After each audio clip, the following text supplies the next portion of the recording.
welcome back. Focus. Welcome back, my brothers and sisters. It's your boy, I'm That Reaction, with another video, another reaction. And today, we have a new video that someone dropped in the comment section below. So let's get right into this reaction. Oh, wait a second. And if you're new to this channel, don't forget to hit that subscribe button. Don't forget to turn on that notification bell, because every time I upload, you become a part of my family. And much love for those who are part of my family. I really appreciate the love, the support, the great energy, and the comments you guys be commenting below. Makes me happy every time I read them. Thank you so much. And if you're watching this video, you can just smash the like, because it's right there. Why not, you know? And let's get right to this reaction. Somebody dropped. It's called Dr. Zakir. I don't know how to say it, man. But you guys know how to say it. You guys understand. So let's get right into this reaction, my family. Much love. Let's go. My name is Zakir and I'm a mechanical engineer student. I would like to ask you a question that how can you prove to an atheist scientifically the existence of God? Boss, look at him. Like a boss. The brothers pose the question, how can you scientifically prove the existence of God Almighty, the existence of Allah subhanahu wa ta'ala? Especially to an atheist who does not believe in God. The first thing I will do is that I will congratulate that atheist. I congratulate him. You know why? If you look around us, he is a Hindu because father is a Hindu. He is a Christian because father is a Christian. Some Muslims are Muslim because their father is a Muslim. This person, though he may be coming from a religious background, he does not believe in the false God which his parents attribute to. So he does not believe in God. I am congratulating him because he's accepted the first part of the Shahada, the first part of the Islamic creed, La ilaha, there is no God. Now my job is to prove illallah, but Allah, which I shall do inshallah. To the other people, I have to first remove the wrong concept of God and then prove the right concept of Allah subhanahu wa ta'ala. Here half my job is done. He has already said La ilaha. There's no God. Now I have to prove illallah, but Allah, which I shall do inshallah. You ask this atheist that suppose there is an object, an unidentified, maybe a flying object, which no one in the world has seen. No human being in the world knows about this object. If it's God in front of you, and if you're asked that who will be the first person who will be able to tell you the mechanism of this unidentified object, you have to ask him the question. Who is the first person who will be able to tell you the mechanism of this new object which no one in the world has seen? That is true. After thinking for a while, he'll give the answer. That's true. The person who will be able to tell you the mechanism, the first person, is the creator of that object. Yeah. Some may say manufacturer, some may say producer. Whatever they say, don't grapple with the word, accept it. It will be somewhat similar. Either creator or producer or manufacturer. But remember what he has told you. Keep it in your mind. Then ask him the next question. How did the universe come into existence? How was it formed? So he will tell you by the Big Bang Theory. Tell him the Quran mentions in Surah Anbiya, chapter 21, verse number 30, about the Big Bang Theory. Who could have mentioned this in the Quran 1400 years ago? So he will tell you, maybe it's a fluke. Don't argue with him. Next part of the question. We did not know the light of the moon is reflected light. We came to know recently. You ask him, he will tell you, yes.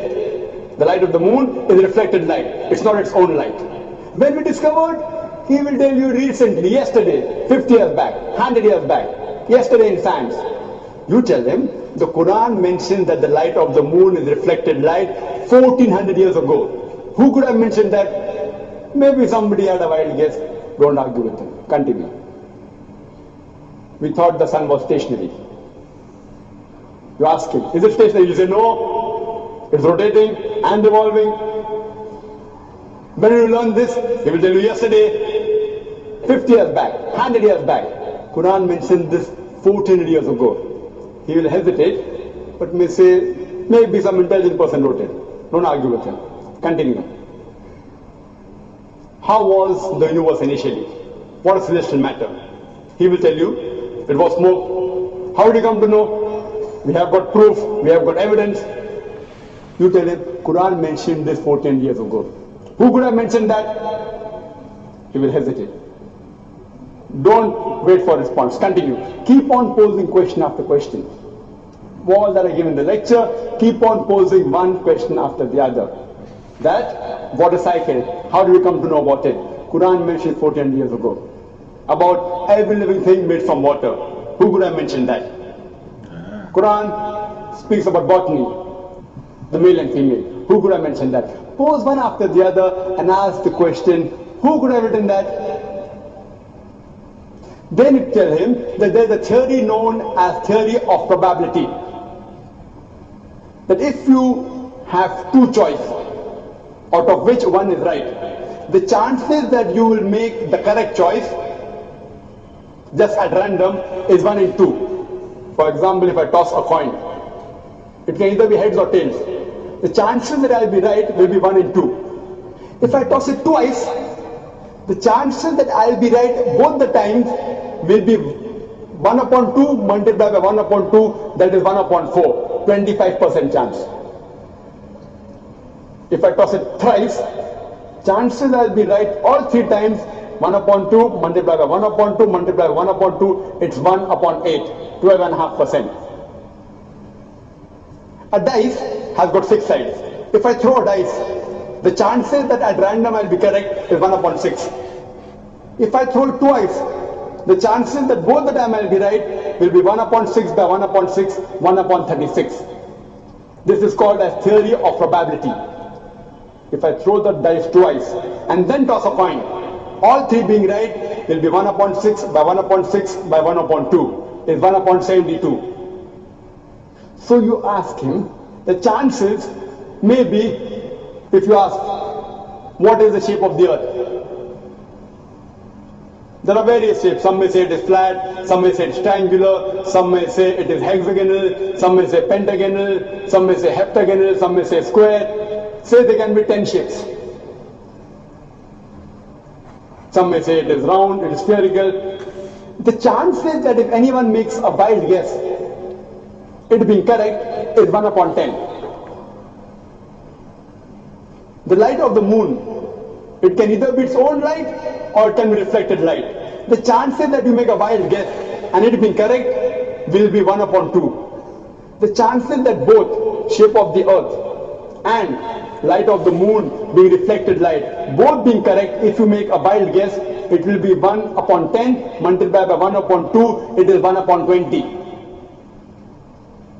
What can the living creatures be made of? Some may say sand, some may say stone, some may say aluminium, some may say gold, say 1,000 materials you can name. Some may say water, some may say silver, 1,000 materials. The chances that you make a wild guess and one of them being right, according to mathematics, is 1 upon 1,000. The chances that all 3 being correct, the earth is spherical, light of the moon is reflected light, and every living creature created from water is correct, will be 1 upon 10 multiplied by 1 upon 2 multiplied by 1 upon 1,000. Answer comes to 1 upon 20,000 or 0.005%.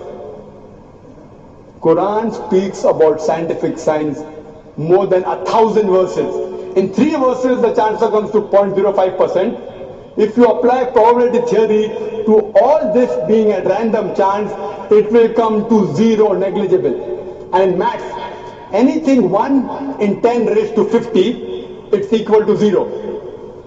So you ask your atheist friend, who could have written this? The only answer he can give you is his first answer, the creator, the manufacturer, the person who has produced it. That's the only answer, there's no other answer.